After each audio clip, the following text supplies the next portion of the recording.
మిక్కిలి కృప కలిగిన దేవా, పరిశుద్ధులైన మా ప్రభువా, నేటి పరిశుద్ధ దినమైన ఆదివారము, ఇదిగో మా తండ్రి, మే నెల 4వ తేదీ 2014 సంవత్సరము, ప్లాట్ నంబర్ 83 G3లో గల ఈ చిన్ని స్థలంలో నైనా మీ ప్రియ బిడ్డలముగా ఫస్ట్ ఇండిపెండెంట్ బాప్టిస్టు సంఘముగా మేము కొద్దిమంది ఇక్కడ సమకూడి నీ వాక్యమును ధ్యానిస్తూ ఉన్నాం, నిన్ను ఆరాధిస్తూ నిన్ను స్తుతించు వచ్చి ఉన్నాం.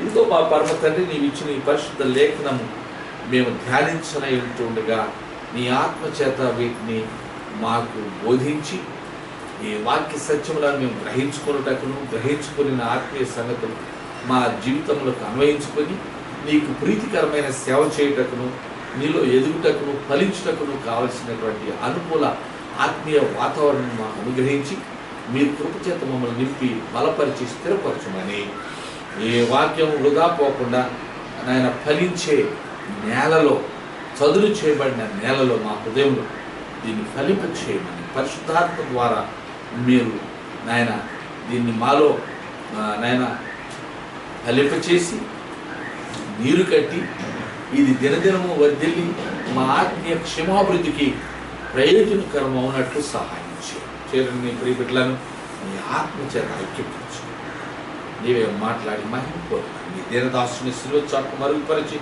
ఈ వాక్య సత్యముల ద్వారా మీ ప్రియ బిడ్డలతో మాట్లాడమని, విన్న వాక్యములను బట్టి మీ బిడ్డల్లో మారు మనసు లేని వారికి మారు మనసును, ఆత్మీయముగా ఇంకా ఎదుగుదల అవసరమైన బిడ్డలకు ఆత్మీయంగా ఎదగటానికి కావలసిన కృపను అనుగ్రహించమని యేసు ప్రియ పరిశుద్ధ నామములో ప్రార్థన అడిగి వేడుకొనుచున్నాము తండ్రి.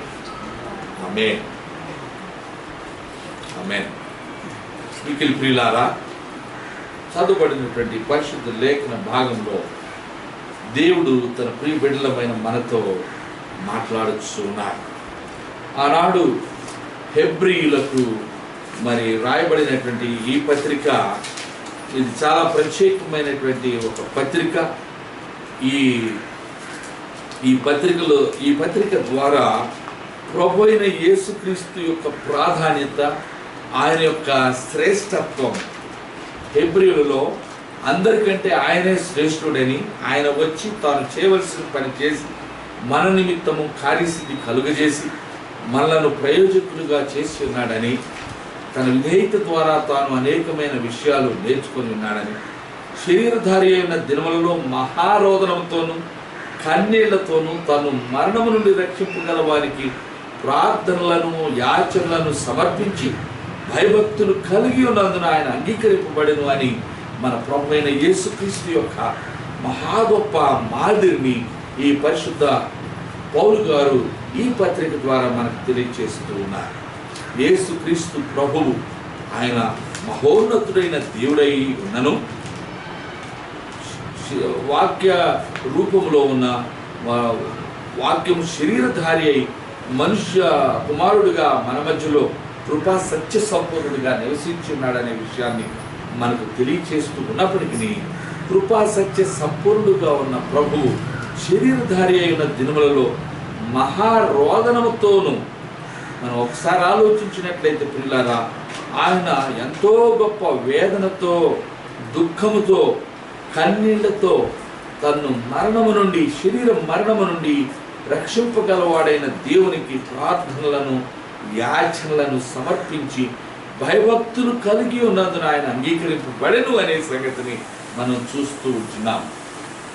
మనం అనుకుంటాం అనేక సందర్భాలలో, మరి మనము అంతగా ఏడవలసింది ఏమున్నది, అంతగా దుఃఖపడవలసింది ఏమున్నది, మనం అంతగా ప్రయాసపడవలసింది ఏమున్నది, మన నిమిత్తమే ప్రభు సమస్తము శిలువలో చేసి ఉన్నారు కదా, మనం చేయలేనిది ఆయన చేసి ఉన్నారు కదా అని మనం అనవచ్చు. కానీ ఆయన శరీరధారి అయి ఉన్న దినములలో మనకు చూపిన ఈ గొప్ప మాదిరి, ఆయన రోదనముతో, మహారోదనము, ఎంతగా దుఃఖపడి ఉన్నాడో, ఎంతగా కన్నీళ్లు కాచి ఉన్నాడో మన ప్రభువు, ఎంతగా ఈ శరీర మరణము ఎంత వేదనకరమైనదో, ఎంత దుఃఖకరమైనదో, బాధాభరితమైనదో మనం గ్రహించుకోగలుగుతున్నాం.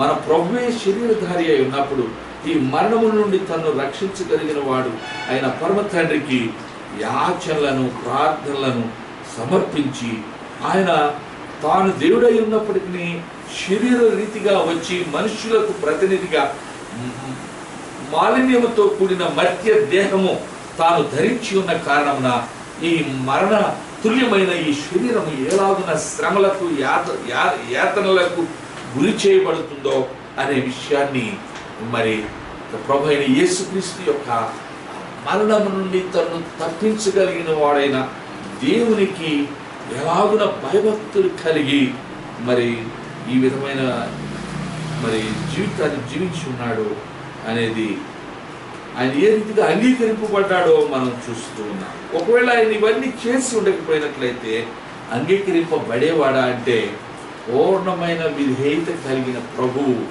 మన నిమిత్తమై తండ్రి అయిన దేవునికి తాను పూర్ణముగా విధేయత చూపించుకున్నాడు కనుకనే ఆయన అంగీకరింపబడి ఉన్నాడు అనే సంగతిని ఈ సమయంలో నేను మీకు జ్ఞాపకం చేస్తూ ఉంటున్నాను. మనలను దేవుడు విధేయులుగా ఉండాలని కోరుచున్నాడు. విధేయులైన బిడ్డలు దేవుని వాక్యం చెబుతున్నటువంటి దానిని, వాక్యం ఒకటి చెప్తే మనం ఒకటి చేద్దామనే విధంగా మన నిర్లక్ష్యంతో ఉండటము మన దేవునికి ఇష్టము కాదు. మన ప్రభు అలాగని అనుకోలేదు. నేను తండ్రి అయిన దేవునికి కుమారుని కదా, ఈ యావత్తుకు నేనే ప్రతినిధిని కదా, సృష్టి ఆది నుండి ఉన్నవాడను కదా, ఇప్పుడు కేవలం శరీరంలో ఉండి వచ్చినంత మాత్రం చేత నేను కన్నీళ్లు గార్చడం ఏమిటి, నేను యాచన చేయడం ఏంటి, మహారోదనముతో నేను వేడుకోవడం ఏంటి అని అనుకున్నాడా? అనుకోలేదు. కానీ మరణము నుండి, శరీర మరణము నుండి తను విడిపించగలిగిన వాడు సమర్థుడైన పరమ తండ్రి అయిన దేవునికి విధేయత చూపిన వాడై మనము కూడా తను విశ్వసించిన ప్రతి ఒక్కరూ అలాగున విధేయత కలిగిన వారుగా జీవించవాలనేటువంటి ప్రాథమిక సత్యాన్ని ప్రభు తన బిడ్డలమైన మనకు బోధిస్తూ ఉన్నారు. అంతేకాదు ప్రియులారా, ఆయన కుమారుడై ఉండి తాను పొందిన శ్రమల వలన విధేయత నేర్చుకున్నాడు. ఇవాళ మనకు దేవుడు కొన్ని సందర్భాలలో శ్రమలు ఎందుకు కలుగు చేస్తూ ఉన్నాడని మనం అడుగుకోవచ్చు. మనం కొన్ని సందర్భాల్లో మనం ప్రశ్నించుకోవచ్చు. మనలో ఉదయించే ఈ ప్రశ్నలకు జవాబులు స్ఫురించకపోవచ్చు, మనకు దొరకపోవచ్చు. ఎందుకు దేవుని నమ్ముకున్న వారికి ఈ శ్రమలు, ఎందుకు ఈ ఇరుకులు, ఇబ్బందులు, ఎందుకు ఈ ఆర్థిక సమస్యలు, ఎందుకు ఈ శారీరకమైన శ్రమలు, ఎందుకు ఈ వ్యాధులు, ఎందుకు ఈ బాధలు, ఎందుకు ఈ సామాజికంగా మనం ఎదుర్కొంటున్నటువంటి ఈ పరిస్థితులు, ఎందుకు మనలను ప్రజలు చిన్న చూపు చూస్తూ ఉన్నారు, తక్కువగా మనని భావించుకుంటున్నారని మనం అనుకోవచ్చు. కానీ వీళ్ళరా, మనము శ్రమల వలన మరి మనము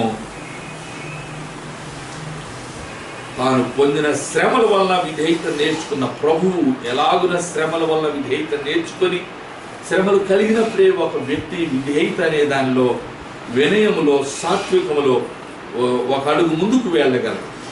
మనము కూడా మనకు కలిగిన శ్రమలలో, మనకు కలిగినటువంటి ఆపదలన్నింటిలో నుండి విడుదల పొందొచ్చు. దేవుని ఆశ్రయించినందువలన విధేయతను మనం నేర్చుకుంటాం. దేవునికి ఇష్టమైనటువంటి ప్రీతికరమైన సేవ చేయటానికి మనకు కలిగిన ఒక్కొక్క శ్రమలో నుండి విడుదల పొందొచ్చు. విధేయత అనే పాఠాలలో ఒక్కొక్క పాఠము దినదినం అధికముగా ఆయన యొద్ద నేర్చుకుంటూ అధికముగా ఆయన స్వరూపంలోనికి మనం మార్చబడుతూ ఉంటాం. అలాగిన శ్రమల వలన విధేయత నేర్చుకున్నాం. మరియు ఆయన సంపూర్ణ సిద్ధి పొందిన వాడై మెల్కీసెదెకు యొక్క క్రమములో చేరిన ప్రధాన యాజకుడైన దేవుని చేత పిలువబడి, దేవుడైన తండ్రి అయిన దేవుడు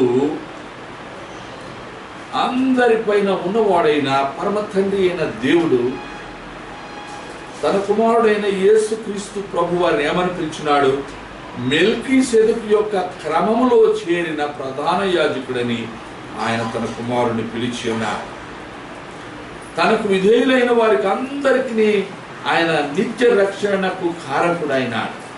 మనము కూడా దేవునికి విధేయులైన వారికి అందరికీ ఆధ్యాత్మికమైన వెలుగు కలగడానికి, పరిశుద్ధమైన మార్గమును ఉపదేశించేటటువంటి వారిగా, దేవుని చేతిలో బలమైన పనిముట్లుగా, సాధనములుగా మనం ఉండడానికి, సంపూర్ణమైన సిద్ధి పొందిన వారుగా మనం ఉండడానికి దేవుని యొక్క ఒక మెల్కీసెదెకు యొక్క క్రమం, మెల్కీసెదెకు అనే శాంతి రాజు, ఆయన షాలేము రాజుగా, ఆయన సమస్తమైన వాటిలో మరి ఒక అర్పణను స్వీకరించిన వాడుగా, అబ్రహాము యొక్క అర్పణను స్వీకరించిన వాడుగా మెల్కీసెదెకు మనకు కనిపిస్తూ ఉంటున్నాడు. ఆ మెల్కీసెదెకు యొక్క క్రమములో చేరిన, అది ఒక క్రమము. యాజకులకు మెల్కీసెదెకు యొక్క క్రమమే నిజమైన క్రమము. ఆయన ప్రధాన యాజకుడైన దేవుని చేత పిలువబడినాడు, నియమింపబడినాడు. యేసు ప్రభువే మన యొక్క ఆత్మలకు శాంతికరమైన వాడుగా ఉన్నాడు. ఆయన మాత్రమే తండ్రి అయిన దేవుని చేత అంగీకార యోగ్యమైనటువంటి ఒక బలి అర్పణ గావించినాడు.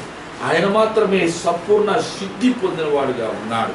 కనుక సంపూర్ణమై సాగిపోవటకై, కృపాసనం చేరుకున్నట కొరకై ప్రభు అయిన యేసుక్రీస్తు పొందిన శ్రమలను బట్టి ఆయన ఎలాగైనా విధేయత నేర్చుకున్నారో, అదే రీతిగా మనకు దినదినము అగ్ని వంటి శ్రమ, మహాశ్రమలు మనకు కలుగుతూ ఉన్నప్పుడు మనము ఆశ్చర్యపోకుండా, మనకంటే ముందున్న వారు భక్తులు అనేకులు ఈ శ్రమలు, ఈ అగ్నిలోను నీళ్ళలోను నడిచినట్లుగా, పడినట్లుగా, వారు ఏ రీతిగా ఈ అగ్ని ప్రవాహంలో నుండి వారు బయటకు వచ్చినారో, ఏ రీతిగా మనకు ముందుగా జీవించిన పూర్వకాలపు భక్తులైనటువంటి షడ్రకు, మేషాకు, అబేద్నెగో వారు అగ్నిలో పారవేయబడినప్పటికీ 4వ వ్యక్తిగా వారితో ఉండి విడవక ఎడబాయిక తోడు నీడగా ఉన్న ప్రభు వారిని అగ్ని వాసన కూడా అంటకుండా వారిని, అలాగే భక్తుడైన మరి ఆ యొక్క దానియేలును సింహాల బోనులో పడద్రోయబడినప్పుడు సింహాలు ఆయన ఏ మాత్రము కీడు తలపెట్టలేదు, హాని చేయలేదు. కానీ ఆయన్ని క్షేమంగా దేవుడు వాటి నోటిలో పడకుండా వాటి బారి నుండి తప్పించినాడు. అదే రీతిగా ఈ నేటి దినములలో కలిగే ప్రతి శ్రమలో నుండి మనలను విడిపించుటకు ఆయన సమర్థుడు.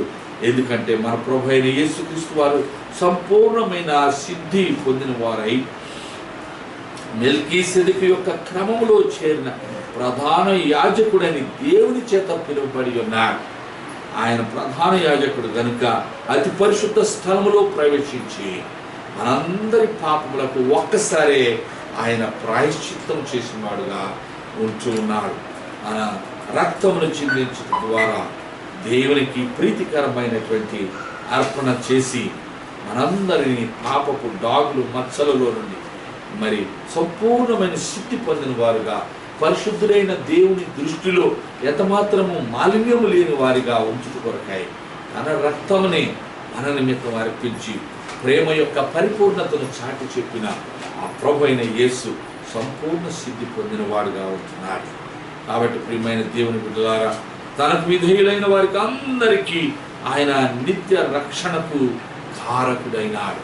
యేసయ్యకు మనం విధేయులమైనట్లయితే మనము ఆయన అనుగ్రహించే నిత్య రక్షణలో వారి భాగస్థులుగా ఉంటాం. మనం పొందిన రక్షణ నిజమైనదా కాదా అని మనలో కలిగే సందేహాలు, మన యొక్క అవిధేయతలను బట్టి, మన పాపములను బట్టి, మనలో చెలరేగుతున్న భావోద్వేగాలను బట్టి, ఇహలోకములో మాలిన్యం అంటుతూ ఉన్న కారణం చేత మనము సంపూర్ణ సిద్ధి పొందిన వారు కాము కనుక, సంపూర్ణ సిద్ధి పొందిన ప్రభు అయిన యేసుక్రీస్తు చూపిన విధేయతలు మనం నేర్చుకున్న వారు కానందువలన అనేక సందర్భాలలో మనలో ప్రశ్నలు ఉదయిస్తూ ఉంటాయి. కానీ యేసయ్య సంపూర్ణ సిద్ధి పొందిన వాడు, మన నిమిత్తమై పరము నుండి ఇహలోకానికి దిగివచ్చిన వాడు, ఆ యొక్క గొల్గోతా స్థలములో తను తాను అర్పించుకుని వాడు, తన యొక్క ప్రాణమును క్రయధనముగా మన నిమిత్తమై చెల్లించిన వాడు, సమాధిలో ఉంచబడిన తాను తిరిగి మరణమును జయించిన వాడు కనుక